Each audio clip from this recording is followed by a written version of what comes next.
Hi everyone, welcome back. This is a short video to show you how to count stitches.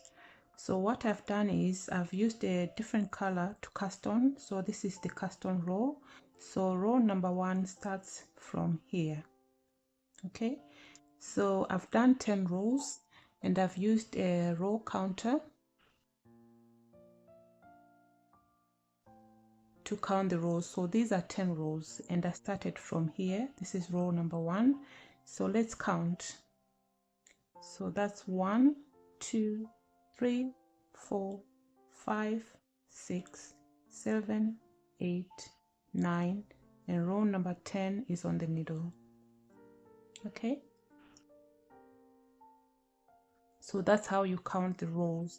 So remember, the first row is the cast on row, and then row number 1 is this one here.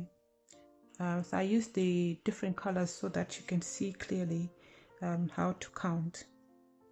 Okay, I'll also take a picture and then I'll mark the V stitches where you're supposed to count.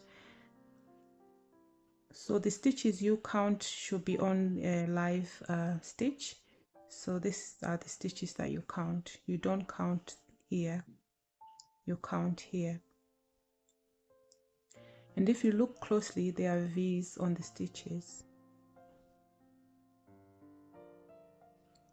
Let me know in the comment section if this was helpful. Thank you so much for watching. Don't forget to like, share, and subscribe.